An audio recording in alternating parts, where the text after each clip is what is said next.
मुरली वाले मुरली सुना, मुरली वाले मुरली सुना, मेरे घुंघरू बुलाते हैं आ, मैं नाचूं तू नचा।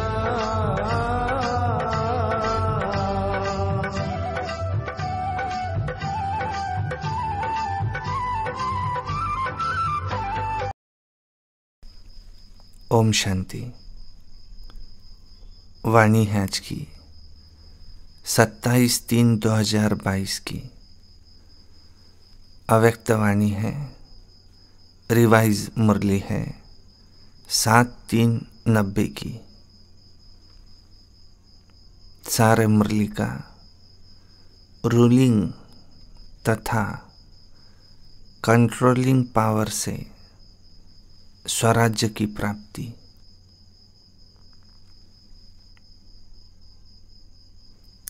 आज बच्चों के स्नेही बाप दादा हर एक बच्चे को दो विशेष बातों में चेक कर रहे थे। स्नेह का प्रत्यक्ष स्वरूप बच्चों को संपन्न और संपूर्ण बनाना है।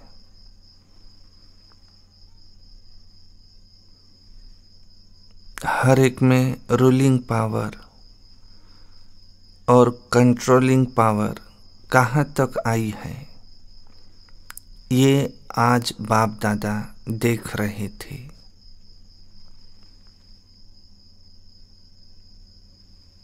जैसे शरीर की स्थूल कर्मेंद्रियां ये आत्मा के कंट्रोल से चलती है, तो जब चाहे, जैसे चाहे और जहाँ चाहे वैसे चला सकते हैं और चलाते रहते हैं। कंट्रोलिंग पावर भी है। तो जैसे हाथ पांव स्थूल शक्तियां हैं, ऐसे ही मन, बुद्धि, संस्कार ये आत्मा की सूक्ष्म शक्तियां हैं। सूक्ष्म शक्तियों के ऊपर कंट्रोल करने की पावर अर्थात मन, बुद्धि को, संस्कारों को जब चाहे, जहाँ चाहे, जैसे चाहे, जितना समय चाहे, ऐसे कंट्रोलिंग पावर, रूलिंग पावर ये कहाँ तक आई है।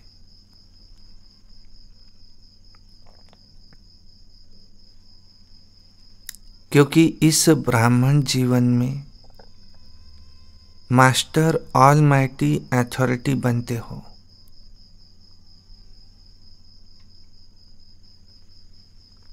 इस समय की प्राप्ति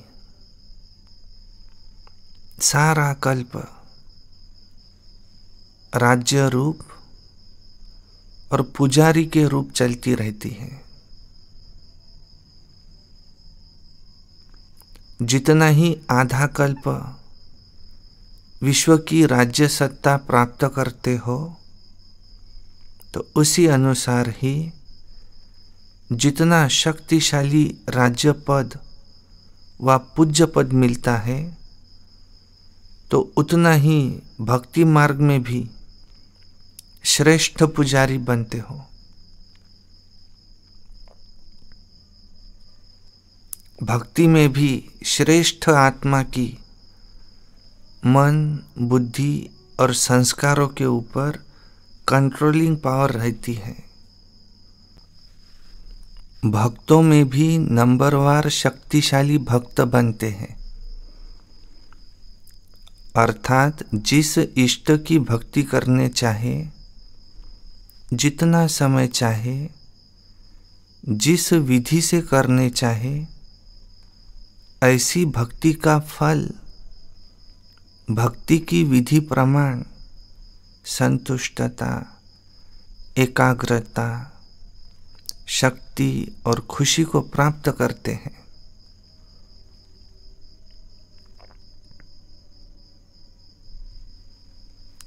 लेकिन राज्य पद और भक्ति के शक्ति की प्राप्ति का आधार वो यह ब्राह्मण जन्म है।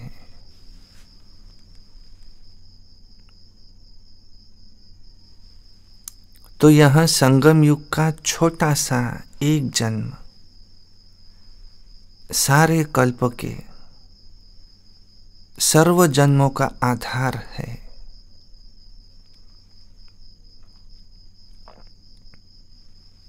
जैसे राज्य करने में विशेष बनते हो, वैसे ही भक्त भी विशेष बनते हो, साधारण नहीं। भक्त माला वाले भक्त अलग है, लेकिन आपे ही पूज्य, आपे ही पुजारी आत्माओं की भक्ति भी विशेष है।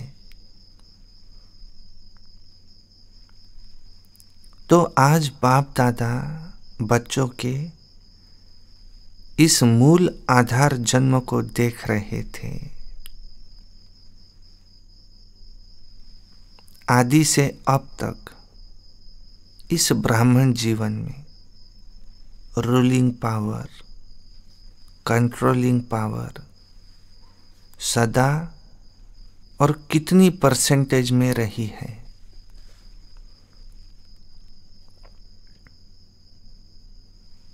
इसमें भी पहले अपने ही सूक्ष्म शक्तियों की रिजल्ट को चेक करो। रिजल्ट में क्या दिखाई देता है? इन विशेष 3 शक्तियों मन, बुद्धि, संस्कार, इन पर कंट्रोल हो तो इसको ही स्वराज्य अधिकारी कहा जाता है।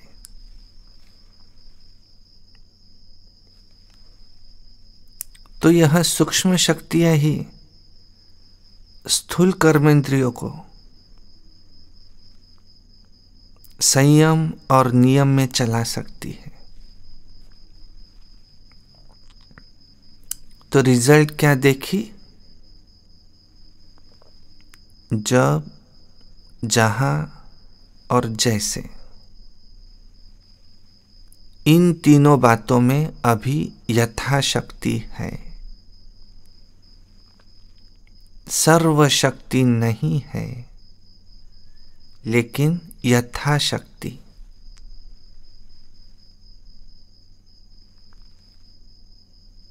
जिसको ये डबल विदेशी अपनी भाषा में समथिंग अक्षर यूज करते हैं,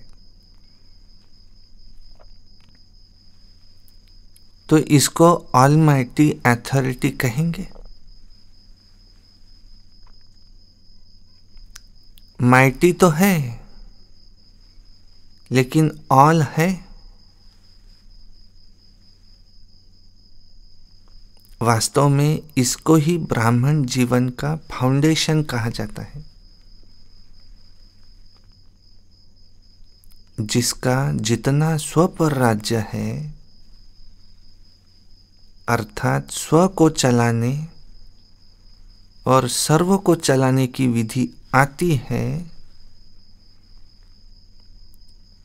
वही नंबर आगे लेता है। और इस फाउंडेशन में अगर यथाशक्ति है तो ऑटोमेटिकली नंबर पीछे हो जाता है। जिसको स्वयं को चलाने और चलने आता है, तो वह दूसरों को भी सहज चला सकता है। अर्थात हैंडलिंग पावर उसमें आ जाती है। सिर्फ दूसरे को हैंडल करने के लिए हैंडलिंग पावर नहीं चाहिए। जो अपनी सूक्ष्म शक्तियों को हैंडल कर सकता है, तो वही दूसरों को भी हैंडल कर सकता है। तो स्व के ऊपर कंट्रोलिंग पावर, रूलिंग पावर, सर्व के लिए यथार्थ हैंडलिंग पावर बन जाती है। चाहे अज्ञानी आत्माओं को सेवा द्वारा हैंडल करो,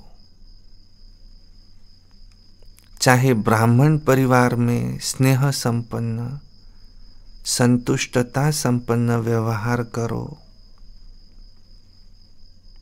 दोनों में सफल हो जाएंगे।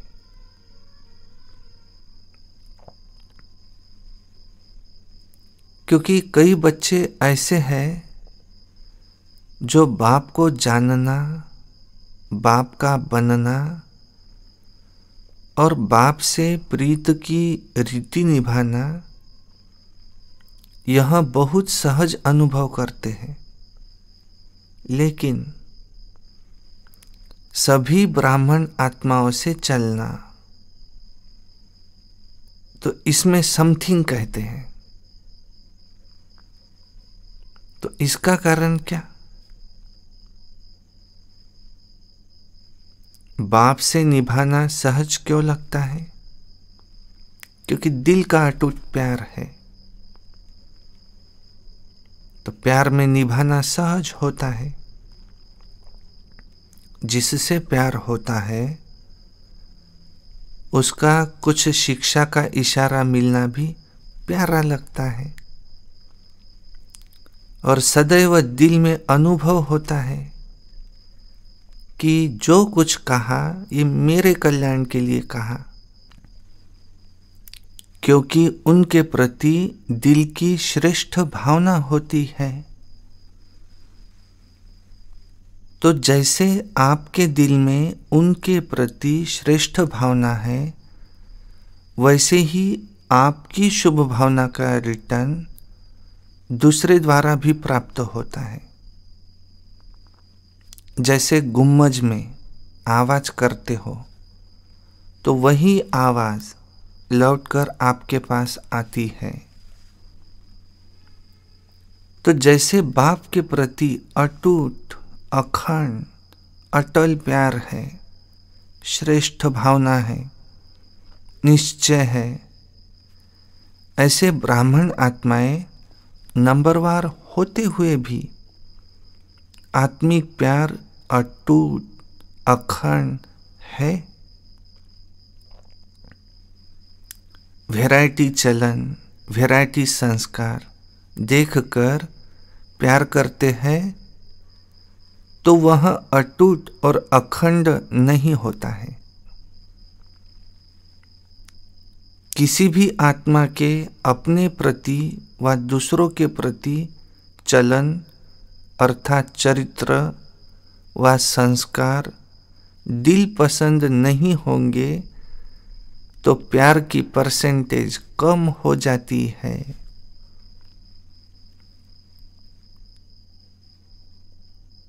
लेकिन आत्मा का श्रेष्ठ आत्मा के भाव से आत्मिक प्यार,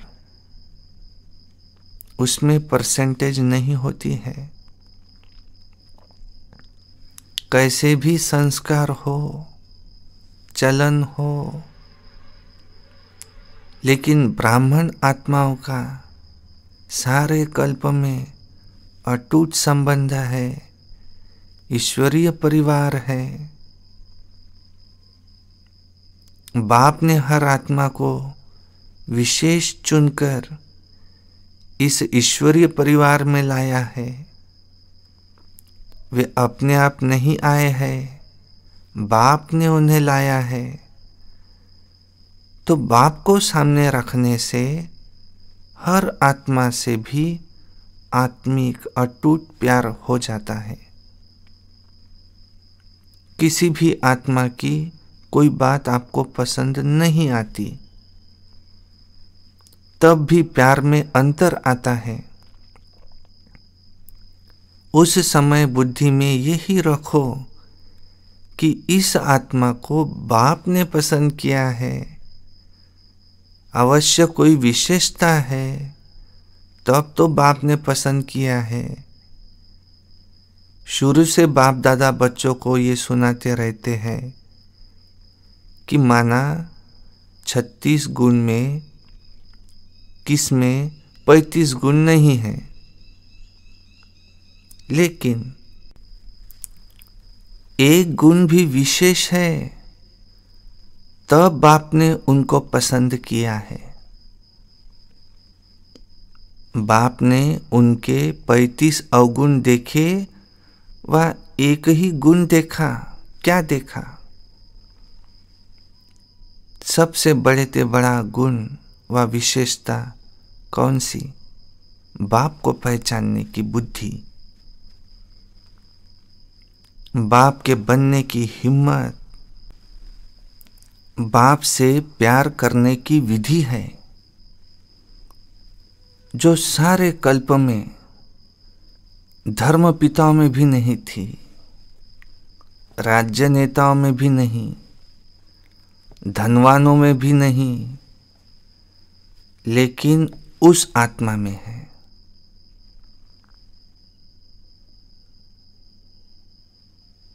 तो बाप आप सबसे पूछते हैं कि आप जब बाप के पास आए तो क्या गुण संपन्न होके आए?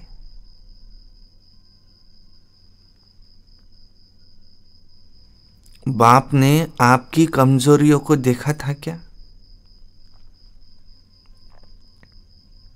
हिम्मत बढ़ाई है ना कि आप ही मेरे थे, है और सदा रहेंगे, सदा बनेंगे। तो फॉलो फादर करो ना।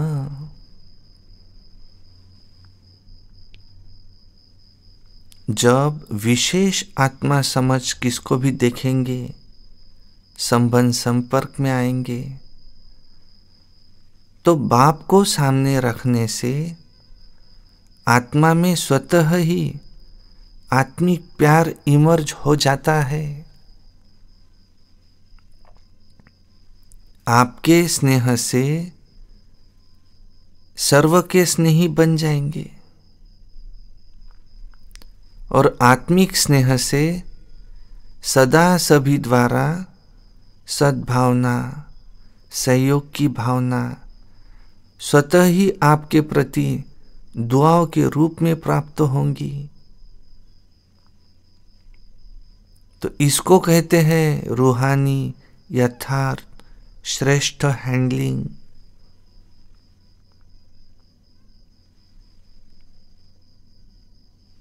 बाप दादा आज मुस्कुरा रहे थे।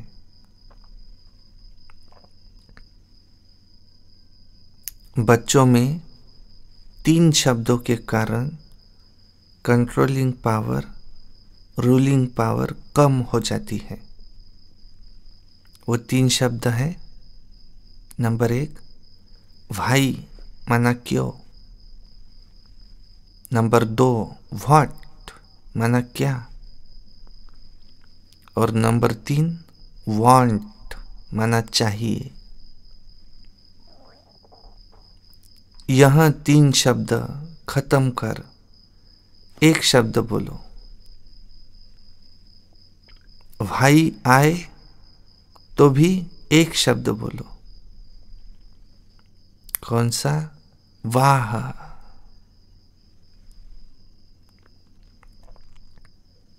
व्हाट शब्द आए तो भी बोलो वाह।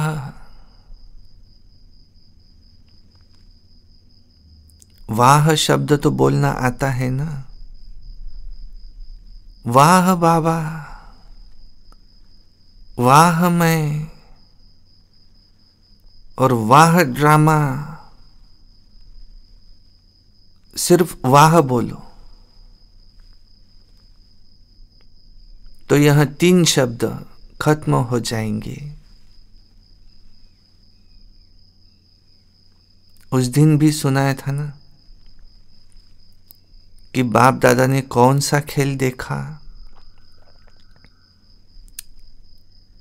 आप लोगों का एक चित्र पहले का बनाया हुआ है जिसमें दिखाया है योगी योग लगा रहा है, बुद्धि को एकाग्र चित्त कर रहा है, बैलेंस रख रहा है और बैलेंस की तराजू दिखाई है।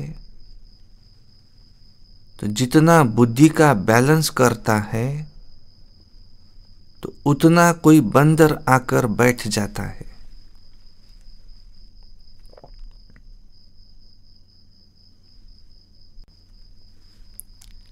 इन तीनों बातों के बंदर आ जाते हैं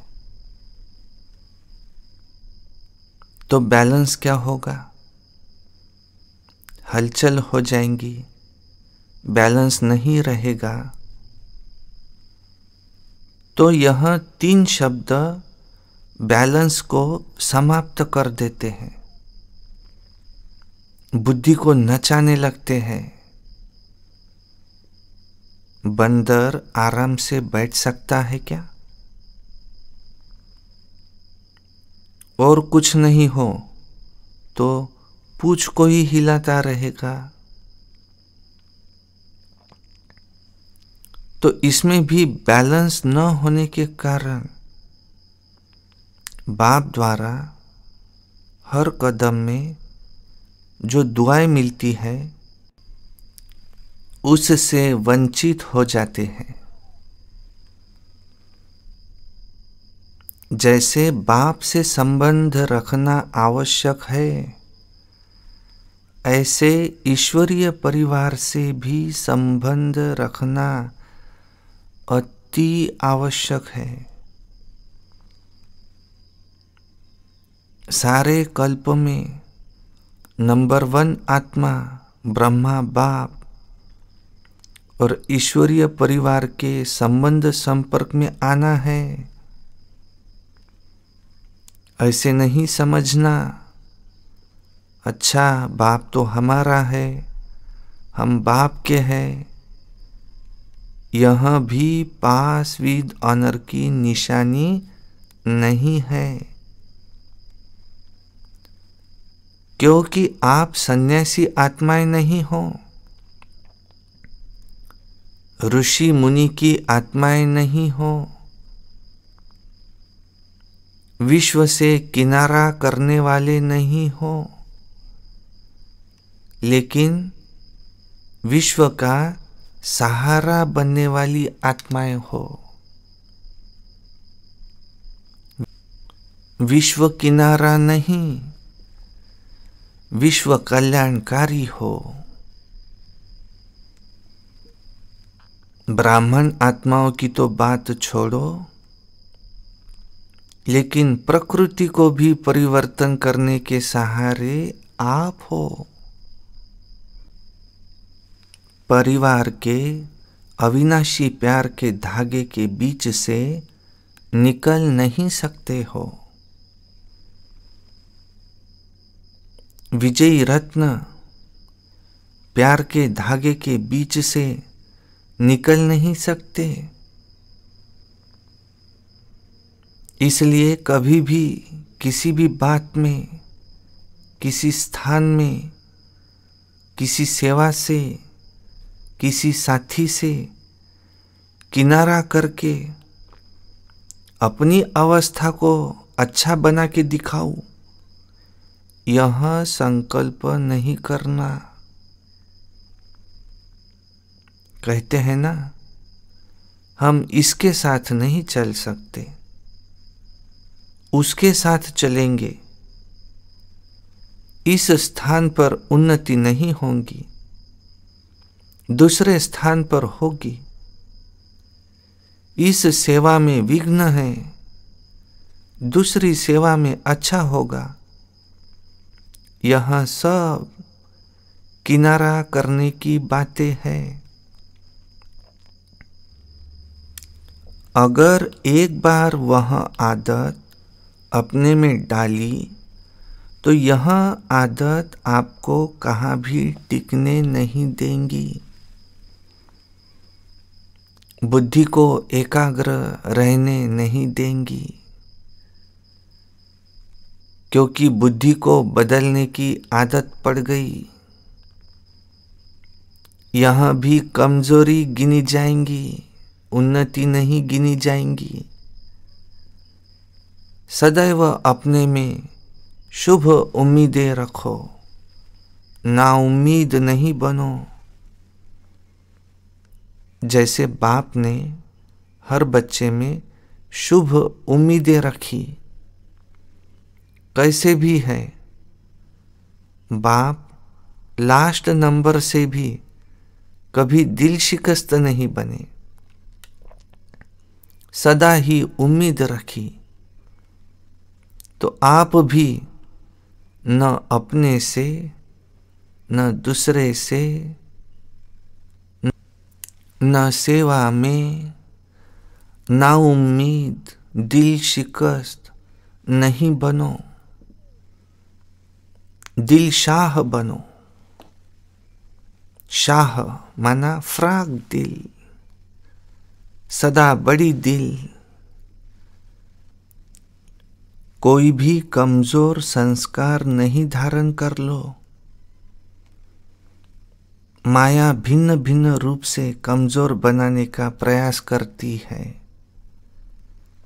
लेकिन आप माया के भी नॉलेजफुल हो ना, कि अधूरी नॉलेज है।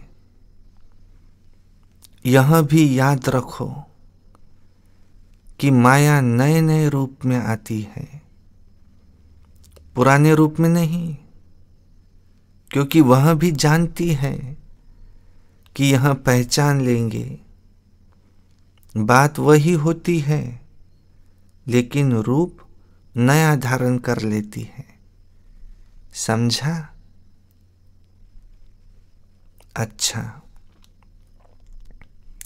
टीचर्स माया के नॉलेजफुल हो। सिर्फ नॉलेज नहीं, लेकिन नॉलेजफुल हो। बाप को पहचान लिया, सिर्फ यह नहीं सोचो माया को भी पहचानना है। अभी बंधन में बंध गई हो या कठिन लगता है, मोटा बंधन लगता या थोड़ा मुश्किल बंधन लगता, सोचते हो यहाँ तो बहुत मरना पड़ेगा। बाप के बन गए, अब फिर ये करना है, ये करना है, कहाँ तक करेंगे? अगर यह पता होता तो आते ही नहीं, ऐसा सोच चलता है। जहाँ प्यार है वहाँ कोई मुश्किल नहीं।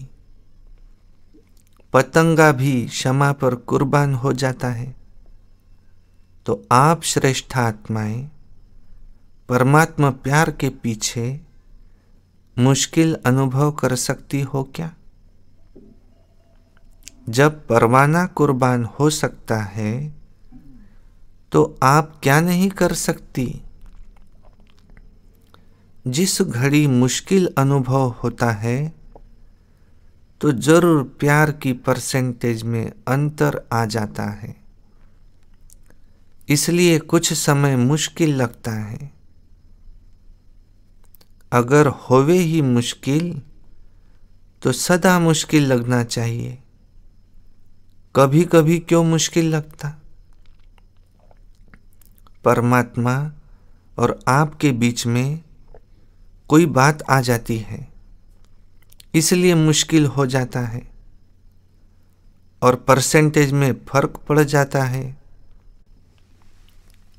वह बीच से निकाल दो तो फिर सहज हो जाए। बाप दादा सदा कहते हैं टीचर्स अर्थात सदा स्वयं हिम्मत में रहने वाली और दूसरों को भी हिम्मत देने के निमित्त बनने वाली, नहीं तो टीचर्स बनी क्यों? टीचर माना ही स्टूडेंट के निमित्त है। कमजोर को हिम्मत दे आगे बढ़ाने की सेवा के निमित्त हो। सफल टीचर की पहली निशानी यही होगी कि वह कभी हिम्मतहीन नहीं बनेंगी। जो खुद हिम्मत में रहता है वह दूसरे को भी हिम्मत जरूर देता है। खुद में ही हिम्मत कम होगी तो दूसरे को भी नहीं दे सकेंगे। अच्छा, चारों ओर के हिम्मते बच्चे मददे बाप के अधिकार को अनुभव करने वाले, सदा स्वराज्य की शक्तियों को हर समय प्रमाण प्रयोग में लाने वाले, सदा बाप और सर्व आत्माओं के अटूट स्नेही, सदा हर कार्य में संबंध संपर्क में वाह वाह के गीत गाने वाले, ऐसे ऑलमाइटी अथॉरिटी बच्चों को बाप दादा का याद, प्यार और नमस्ते। और हम रूहानी बच्चों की रूहानी बाप दादा को याद, प्यार, गुड मॉर्निंग, नमस्ते। वरदान है, प्लेन बुद्धि बन, सेवा के प्लान बनाने वाले यथार्थ सेवाधारी भव। यथार्थ सेवाधारी उन्हें कहा जाता है जो स्व की और सर्व की सेवा साथ साथ करते हैं। स्व की सेवा में सर्व की सेवा समाई हुई है। ऐसे नहीं दूसरों की सेवा करो और अपनी सेवा में अलबेले हो जाओ। सेवा में सेवा और योग दोनों ही साथ साथ हो। इसके लिए प्लेन बुद्धि बनकर सेवा के प्लान बनाओ। प्लेन बुद्धि अर्थात कोई भी बात बुद्धि को टच नहीं करे, सिवाय निमित्त और निर्माण भाव के। हद का नाम, हद का मान नहीं, लेकिन निर्माण। यही शुभ भावना और शुभ कामना का बीज है। स्लोगन, ज्ञान दान के साथ साथ गुण दान करो तो सफलता मिलती रहेगी। अच्छा, ओम शांति।